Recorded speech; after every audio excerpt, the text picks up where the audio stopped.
Hey, salut tout le monde, c'est Ludo de la boutique LudiWorld. Je suis très heureux de vous retrouver aujourd'hui pour une petite vidéo sur Vampire Rivals. Je vais quand même vous parler un petit peu du jeu, un petit peu plus dans le détail que ma vidéo précédente. Là, j'ai dû faire je sais pas, quasiment une dizaine de parties. Alors c'est à la fois beaucoup et à la fois j'ai encore énormément de choses à découvrir. Mais cette vidéo, c'est plus un petit peu mon ressenti à chaud, pseudo chaud. Je voulais pas vous faire une vidéo trop rapidement, je voulais vraiment avoir du recul sur le nombre de parties, sur les différents decks que j'ai pu tester, sur la configuration de jeu. J'ai joué à 2, 3, 4 joueurs. J'ai testé... Qu'est-ce que j'ai testé J'ai testé Bruja, alors ça c'est le deck que j'ai le plus testé, j'ai dû le jouer plein de fois. Toréador, je l'ai joué une fois. Les Malcaves avec les Skims, j'ai pas joué encore. Ventrou, j'ai joué. Bruja, j'ai joué. Ok. Donc Malcave, c'est le seul deck des 4 que je n'ai pas joué, mais j'ai joué 2 fois en multijoueur et quelqu'un les jouait. J'ai joué une fois en duel. Pareil, quelqu'un le jouait. Donc je commence quand même à avoir un bon aperçu du deck. C'est hyper bizarre parce que, alors déjà, c'est l'univers de Vampire la Mascarade. Donc fatalement, il faut le comparer par rapport à ce qu'on connaît de l'univers. Et si on veut parler de jeu de cartes, il va falloir fatalement le comparer à Vampire The Eternal Struggle. Le premier jeu de cartes dans l'univers de Vampire, j'ai déjà fait des vidéos. Le deuxième jeu de Richard Garfield, qui est un jeu moi que j'adore, vraiment, de par son ambiance, son graphisme, le côté multijoueur, voilà. Bon bref, je vais pas reparler de Vampire. Après, sur Vampire The Eternal Struggle, je trouvais quand même qu'il y avait certains défauts, certaines lourdeurs, certains trucs relativement inutiles. Et Rivals arrive 25 ans après, donc moi j'étais intéressé de voir comment ils allaient réutiliser le concept d'un jeu multijoueur dans le strict univers qu'est Vampire la Mascarade. Et j'étais curieux de voir, donc fatalement, quand on va parler de Rivals, il va falloir comparer à Vampire The Eternal Struggle, c'est inévitable. D'un autre côté, je trouve que ça va être quasi, je vais pas dire inutile non plus, parce qu'en fait, c'est deux jeux radicalement différents. Radicalement, oui et non. On va retrouver dans Rivals une bonne partie de ce qui nous plaisait, je pense, dans Vampire, c'est-à-dire qu'on a un jeu qui est multijoueur. Donc ça, c'est super intéressant parce qu'il va y avoir des alliances, va y avoir, sans même parler à la limite de mécanique de jeu, de qui est la proie, le prédateur, qui peut bloquer, va faire ci, va faire cela. Déjà, rien que l'ambiance de jouer à plusieurs, c'est radicalement différent d'un jeu à deux. Vous me direz, il y a les jeux de société pour ça. Enfin bon, c'est un jeu de société, un jeu comme ça, mais là, c'est un jeu quand même où vous construisez un deck à l'avance, vous avez votre propre stratégie, votre propre personnalité. Et ça, je trouve que c'est important dans un jeu comme ça, multi, parce que vous venez vraiment avec votre personnalité en tant que joueur et votre deck. Et ce qui est intéressant dans un jeu multi, c'est justement tout ce qui va se passer autour de la table. Le trash talk, les discussions, oh vas-y non, m'attaque pas là, machin, enfin bon, vous connaissez si vous avez déjà joué à plusieurs. Et Rivals, on retrouve totalement ça, logique. On va retrouver certains éléments de vampires, encore heureux, tout ce qui est les titres des vampires, tout ce qui est les votes avec les voix, on va retrouver les dégâts aggravés, on va retrouver les disciplines, tout ce qui est Obfuscate, Fortitude, Celerity, Potence, etc. On va retrouver les points de sang sur les vampires, on va retrouver la torpeur, on va retrouver les clans, évidemment. Voilà, on va retrouver tout un tas d'éléments connus, mais vous allez voir que je vais pas expliquer les règles, mais je vais vous en parler un petit peu. Vous allez voir que c'est pas du tout le même jeu en fait, ils sont pas du tout articulés pareil. On va retrouver un petit peu le stress de plus on joue, plus on crève. Dans Rivals, on va payer les vampires avec son prestige. Or, globalement, c'est sa vie. Hein. On commence avec 20 points de prestige, et dès qu'on n'en a plus, on a perdu la partie. Sauf que le prestige, c'est pas notre sang, c'est notre prestige. Et on va faire venir en jeu des vampires en dépensant notre prestige, et quand on le fait, son prestige se transforme en sang qui va aller sur son vampire.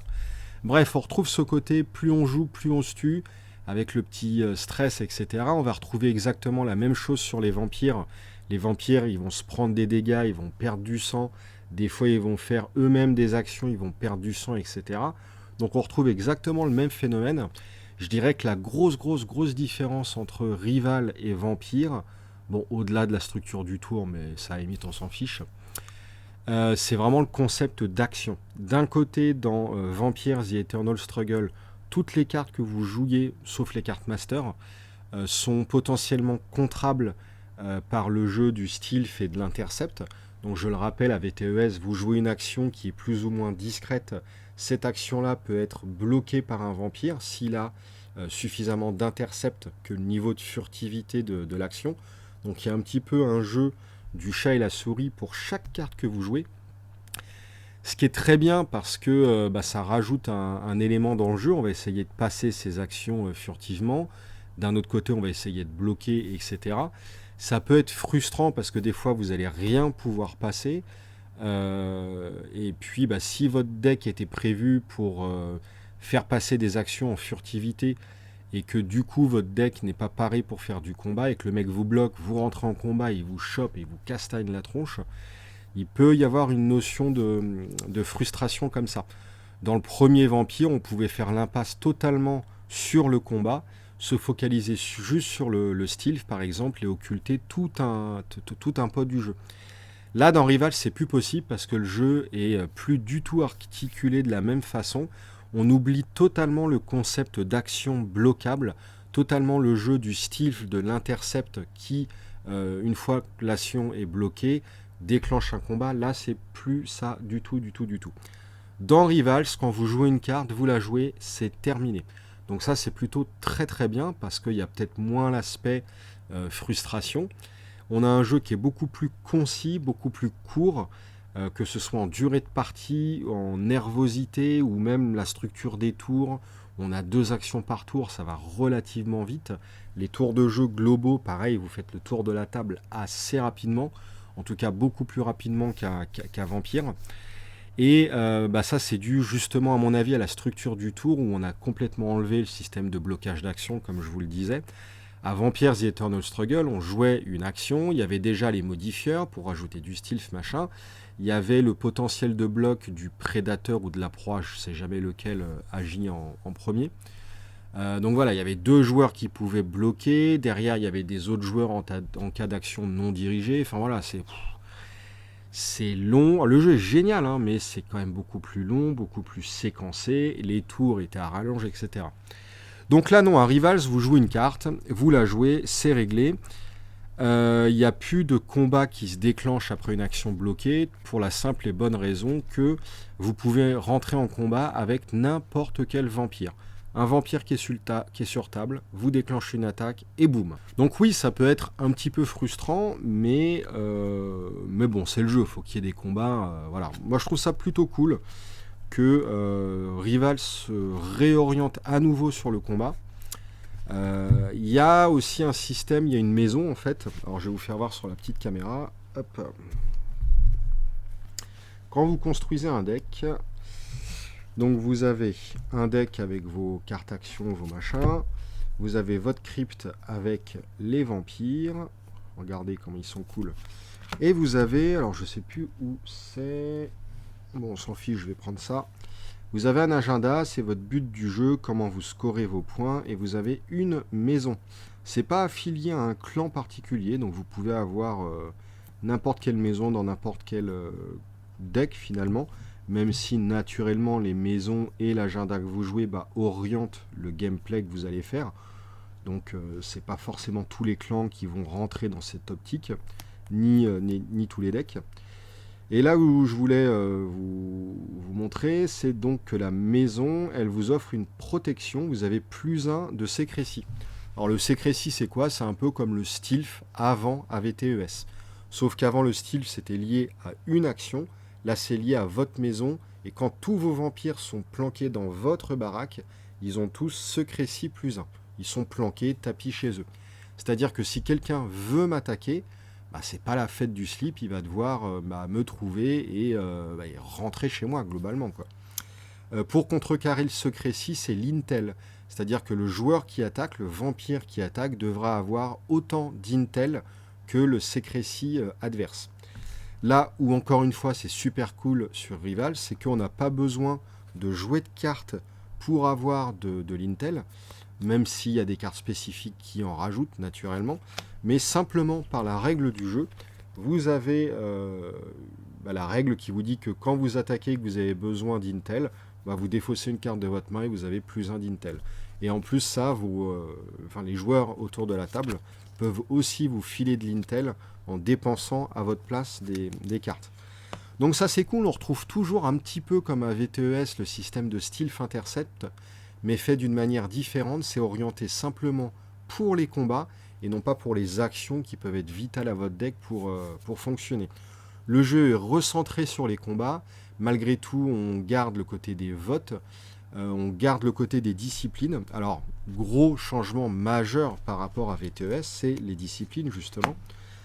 On retrouve sur les vampires des disciplines, toujours des disciplines de clan. Vous allez avoir le Malcave qui va avoir cette discipline-là. J'oublie toujours le nom, je suis désolé. Par contre, les disciplines ne sont plus des prérequis absolument obligatoires pour jouer vos cartes. Je vais vous expliquer. Voilà, par exemple celle-ci. Là, quand vous jouez une carte à Rivals, vous avez le seul prérequis qui est la capacité de votre vampire. Là, vous avez la capacité de sang de vos vampires. Lui, il a 3, lui, il a 4. Et ça, c'est un prérequis, c'est-à-dire que le vampire qui joue la carte doit être au moins aussi fort que la difficulté de la carte. C'est le seul prérequis. On n'a plus le prérequis des disciplines. C'est-à-dire que là, vous avez vu cette carte-là, il n'y a aucune discipline qui est requise pour jouer la carte. Par contre, on a dans le game text des cartes des effets additionnels, des combos, des effets bonus qui se déclenchent, que vous gagnez seulement si le vampire qui utilise la carte a la dite discipline. Et c'est même encore mieux que ça, c'est que là on raisonne souvent par coterie. Une coterie, c'est une meute de vampires, un groupement de vampires. Et des fois, les cartes que vous jouez ne demandent pas que ce soit le vampire qui joue la carte qui est la dite discipline, mais des fois l'intégralité de votre coterie ou seulement le groupement qui est dans le combat actuellement. Donc c'est beaucoup plus ouvert que Vampire, parce qu'on n'est pas autant bridé à la construction du deck, mais malgré tout, quand on se fait un deck construit centré autour de une ou deux disciplines, on a tous les triggers, tous les combos bonus qui vont se déclencher. Donc finalement, c'est quand même... on a envie de construire, on aura des spécificités de discipline, mais c'est pas une obligation de construction, ni même pour jouer la carte. Donc moi, ça, j'aime vraiment beaucoup. Donc, au niveau des grands changements, en fait, c'est ça, disparition du blocage d'action, Stealth Intercept, mais on retrouve ça pour combattre quand on est bloqué, planqué dans sa maison. Les disciplines, ça fonctionne différemment, mais on retrouve un petit peu le truc. Et puis le gros changement aussi, c'est qu'au niveau des combats, on a 3 valeurs de combat. On a, j'ai plus forcément les 6, c'est les compétences physiques, sociales et mentales. 3 valeurs de combat, celui-là est très très nul en physique et en social, mais plutôt balèze en mental. C'est 3 types d'attaques. Lorsque vous attaquez quelque chose, vous dites, tiens, je te fais une attaque en physique, en social, en mental, etc. Et le vampire qui est attaqué en face, il va défendre avec la même compétence que celle avec laquelle j'attaque. Bref, voilà, les combats, c'est radicalement différent de Vampire, mais ça fonctionne très bien, c'est plus nerveux. Voilà. Globalement, Rival, c'est beaucoup plus simple. Alors oui, dans la précédente vidéo, je vous avais dit la règle est incompréhensible, mal faite, etc. Bon, je suis toujours pas convaincu par la règle, je trouve qu'elle est mal agencée, c'est mal expliqué. Mais en la relisant pas mal de fois, en ayant fait des parties entre-temps et en revenant à la règle derrière, franchement ça va. Le jeu est vraiment pas si compliqué que ça au final. Il y a quelques petits trucs sur les déplacements de personnages entre sa maison, la rue, entre les groupements de vampires qu'on va faire. On doit les séparer à un moment donné, on peut les regrouper, machin. Ça c'est un petit peu pas super intuitif au début. Par contre tout le reste franchement c'est assez simple. Et puis voilà, en fait, les gros changements, globalement, c'est tout.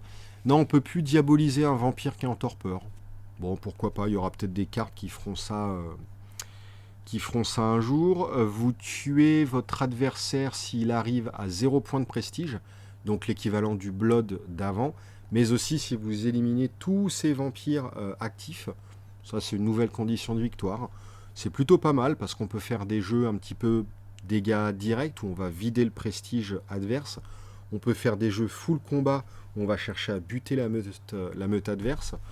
Plutôt cool. On a des decks qui sont orientés vote où on va faire tout un tas de trucs avec ces votes. Et il y a un nouveau type de carte. Toutes les cartes sont nouvelles par rapport à VTES puisque c'est un jeu différent. Mais il y a vraiment une mécanique de jeu qui n'existait pas dans VTES. Et ça, pour moi, c'est vraiment énormissime. C'est les schemes. Ils ont appelé ça. Alors, c'est Ventrue. Non, c'est Malcave qui fait ça. Les Malcave. Bah merde, c'est où? Les schemes, c'est les conspirations, en gros. Ah non, d'ailleurs, c'est pas les schemes. Je me trompe moi-même. Les schemes, c'est les votes dans Rivals. C'est les conspiracies que ça s'appelle. Voilà. Alors, je vais vous montrer. Les conspiracies, c'est ça. Quand on la joue, donc c'est une action, donc son vampire va agir pour jouer la carte. On va la jouer face cachée. Donc déjà, moi, les cartes face cachée, Netrunner, tout ça, je kiffe. Et encore mieux que ça, parce que lorsque l'on la joue face cachée, on va mettre un compteur dessus. Le compteur, c'est quoi? C'est nos points de prestige, donc potentiellement notre vie. On va mettre un compteur dessus. Je ne sais pas si ça vous rappelle quelque chose, mais moi, ça me rappelle grandement quelque chose.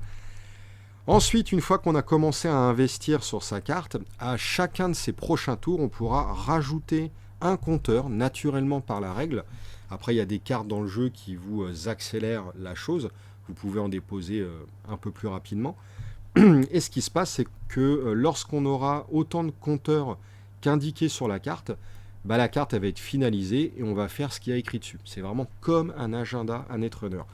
Sauf que là où ça change grandement de Netrunner, VTES, etc., et là c'est vraiment pour moi la carte clé de ce nouveau jeu-là, c'est que durant votre tour, vous allez pouvoir montrer la carte à quelqu'un autour de la table, mais secrètement, il n'y a que cette personne-là qui pourra la voir, et vous allez lui laisser l'opportunité de participer à votre conspiration. Ça veut dire que le joueur concerné va pouvoir utiliser son prestige, investir dessus. Donc ce qui est cool, c'est que vous économisez votre prestige, vous accélérez la finalisation de la carte, donc c'est tout bénef pour vous. Vous vous faites potentiellement des alliés, etc.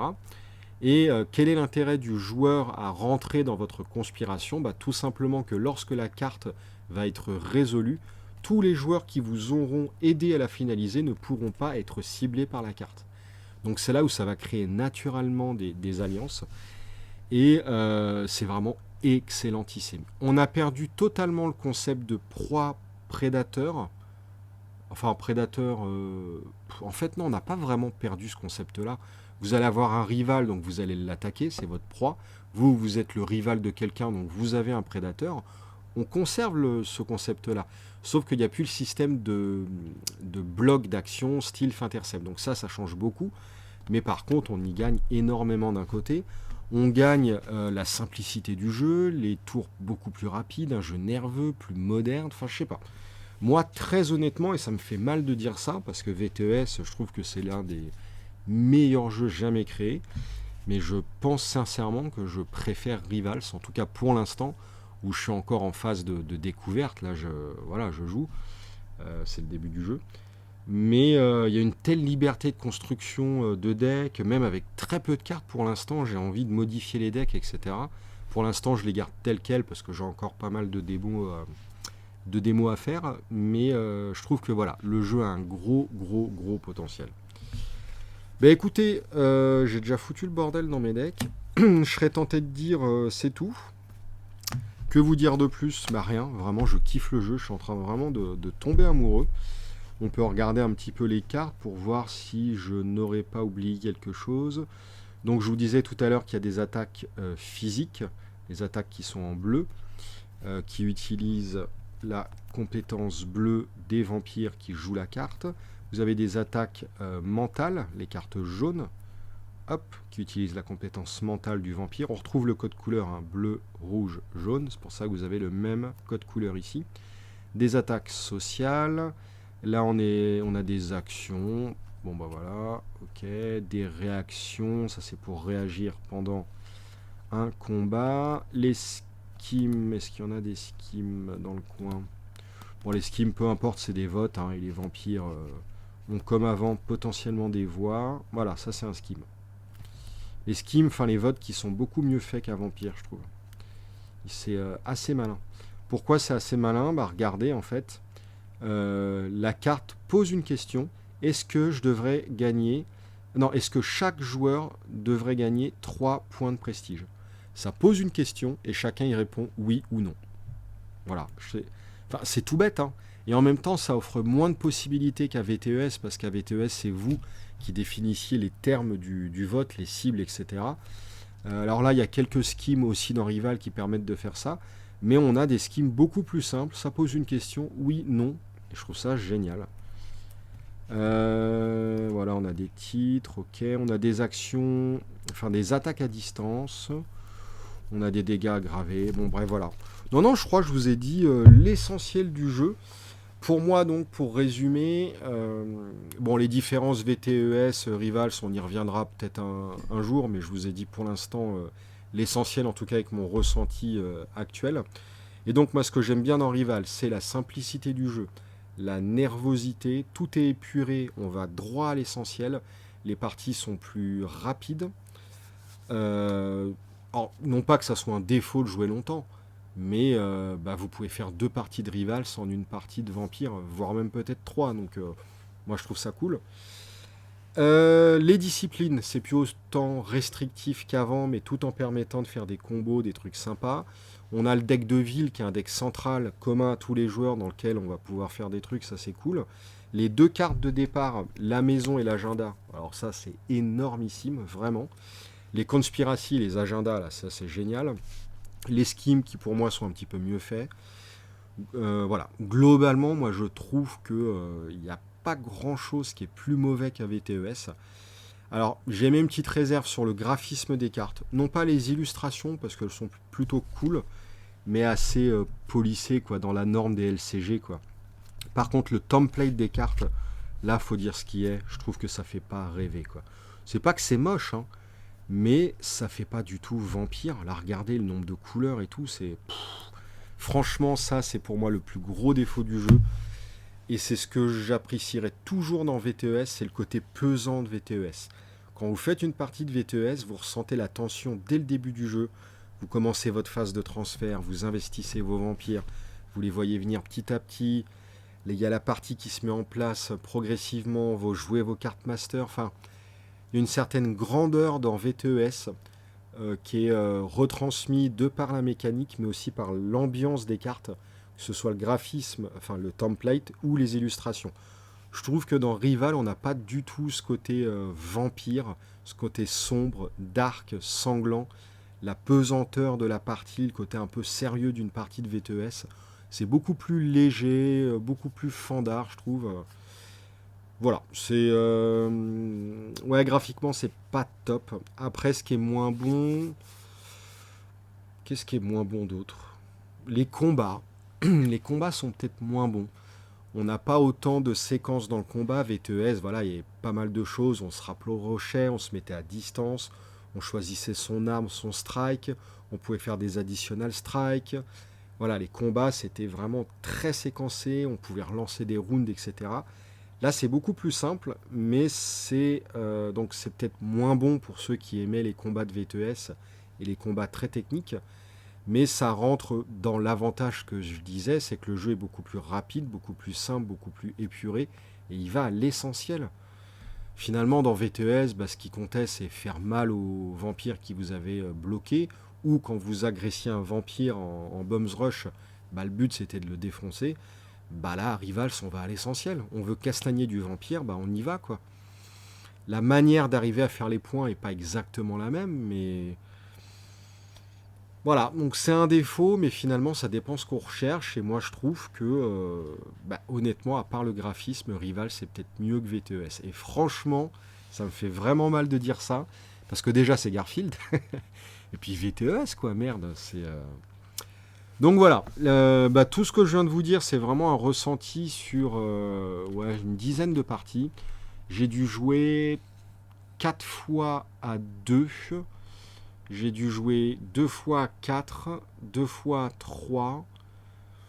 Donc ouais, je dois en être à 9 parties. Donc vraiment avec des configurations différentes. Alors oui, ici, j'oubliais.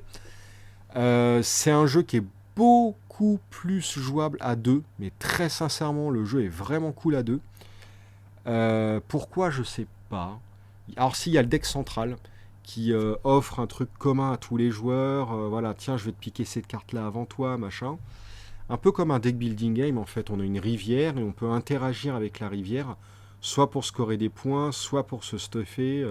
Donc c'est plutôt vraiment vraiment cool. Le jeu à 2 fonctionne bien parce que justement il n'y a plus le système de bloc proie, bloc pred, style intercept machin, le blocage d'action. Voilà, on agit en direct, donc ça fonctionne plutôt cool. Après, naturellement, tout ce qui est vote et conspiracy, les cartes qui ont vraiment un intérêt dans le multijoueur, non pas que ça fonctionne pas, mais ça va être ultra binaire. Vous jouez un vote, ça veut dire que votre deck est potentiellement construit pour jouer des votes. Donc vous allez faire passer vos votes. Après, je pense que voilà, le jeu est bien meilleur quand même à 3 ou à 4, et encore heureux, parce que vous avez toujours des alliés potentiels, vous avez les schemes et les conspiracies, comme je le disais. Donc heureusement que ça fonctionne mieux à 3 ou 4, mais le jeu tourne beaucoup mieux à 2 du coup. Et je pense qu'il y aura des decks qui vont être à construire spécialement pour jouer à 2 et d'autres spécialement pour jouer à multi. Donc ça peut être super cool. À 2, les parties, ça va durer assez rapidement. Je ne vais pas chronométrer, hein, mais je dirais la demi-heure. Je pense que des fois, ça va pouvoir s'étendre un petit peu face à 2 decks peut-être contrôle. Bon, bien que j'ai pas tout vu non plus les possibilités du jeu, hein. Et là, avec Alex, on a fait une partie récemment, on a dû jouer un quart d'heure, 20 minutes.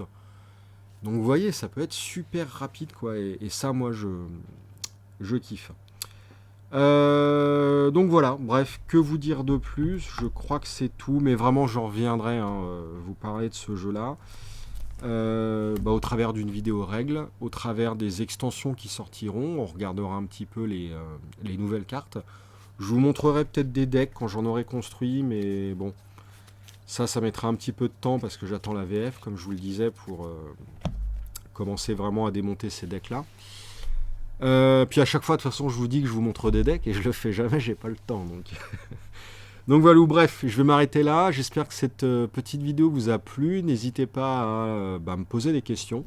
Je serai ravi d'y répondre. Et puis, je vous donne rendez-vous, donc l'AVF courant septembre, pour l'arrivée du stock. J'espère recevoir ma boîte en avant-première. Je vous ferai la vidéo dès que possible. Et puis, n'hésitez pas à aller voir le calendrier des événements Facebook ou ma rubrique tournoi sur le site, sur la boutique, parce que j'organise des créneaux, des sessions d'initiation et de démonstration sur Vampire Rivals.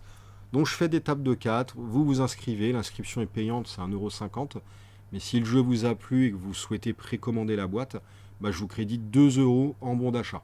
Donc ça vous rembourse le tournoi et vous êtes un petit peu un petit peu gagnant. Donc franchement, n'hésitez pas, c'est un jeu super cool, super simple. Et je pense que vous pouvez kiffer. Allez, sur ce, merci beaucoup d'avoir regardé cette vidéo. Et puis à la prochaine. Et gros bisous. Salut!